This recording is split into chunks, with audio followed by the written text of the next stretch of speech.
Hindustan news express में आपका स्वागत है। वाराणसी से ब्यूरो पदुन पांडे की रिपोर्ट।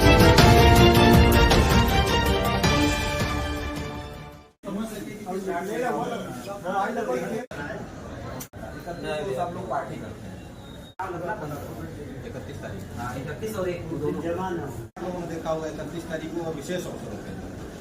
तो मैं प्रमोद माझी, अध्यक्ष मां गंगा निसारदार सेवा न्यास। आज किस तरह का जन मीटिंग संपन्न हुआ है?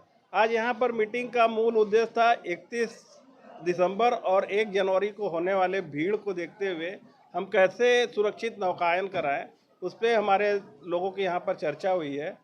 और जैसा भी आदेश हुआ है, सारा उचित आदेश हुआ है।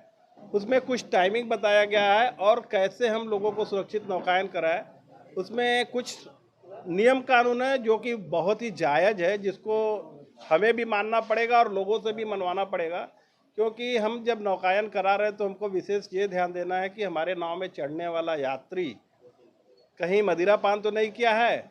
और उससे भी विशेष बात यह है कि हमें ये खुद से सारे माझी लोगों का कर्तव्य होता है कि वो देखें कि हमारा नाव चलाने वाला जो ड्राइवर है वो कहीं मदिरा पान तो नहीं किया है। अगर ऐसे में किसी भी व्यक्ति को पाया जाता है कि वो मदिरा पान किया हुआ है तो वो बड़े से बड़े सज़ा का भोगी वो खुद होगा। और अगर कोई यात्री जबरन मदिरा पान करके नाव पर चढ़ना चाहता है तो सारे लोग के पास सर जी का नंबर है, इस पे कर सकते हैं। नहीं तो टोल फ्री नंबर जो 112 है, 112 पर कॉल करें, तुरंत आपको पूरी व्यवस्था दी जाएगी। आपके साथ किसी तरह का भी दुर्व्यवस्था नहीं होगा। अगर कोई जबरी करता है तो तुरंत वहाँ पर फोर्स आएगी और आपकी सुरक्षा करेगी।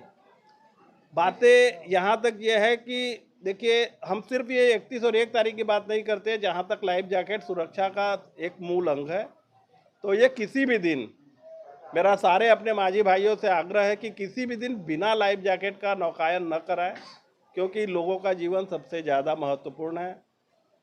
अनजाने में आप कभी भी अगर बिना लाइफ जैकेट का नाव चला देते, घटना दुर्घटना हो गई तो एक तो कांड करता है, लेकिन उसके जिम्मेदारी पूरे बनारस को, सजा पूरे बनारस को भोगना पड़ता है।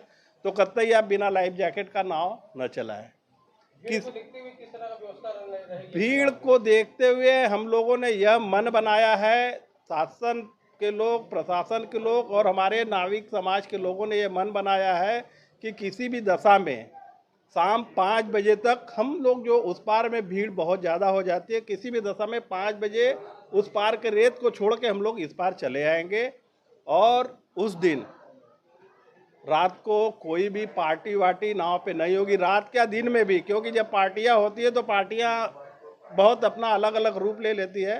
तो किसी भी दशा में हम नाव पर किसी पार्टी को भी अलाउ नहीं करते हैं। उस दिन पार्टी करना है तो जल्दी आओ, रेत में जो भी आपको भोजन भट्ट करना है वही, किसी भी कीमत पर मदिरा पान वहाँ पर भी नहीं चलेगा। अगर उस पार में कर रहे हैं तो वो हमारे समाज के लोगों का भी जिम्मेदारी होगा कि प्रशासन को बताए कि वहाँ लोग ऐसा कर रहे हैं, और प्रशासन की पूरी जिम्मेदारी होगी कि उन लोग के साथ उचित कार्रवाई करें।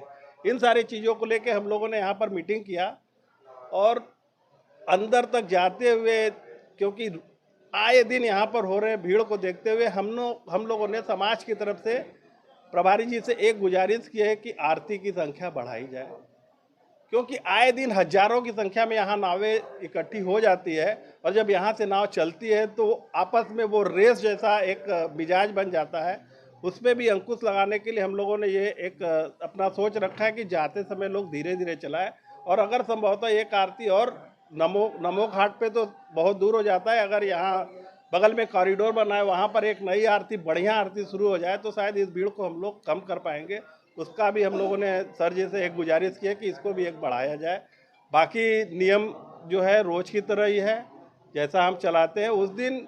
रोज़ तो हम थोड़ा देर में भी चल लेते, लेकिन किसी भी दशा में 31 और 1 तारीख को 8 बजे का टाइमिंग है। 8 बजे तक हम पूरे बनारस के लोगों से गुजारिश करेंगे कि 8 बजे के बाद सारे लोग अपनी नावें यथावत अपने स्थान पर खड़ी कर दें।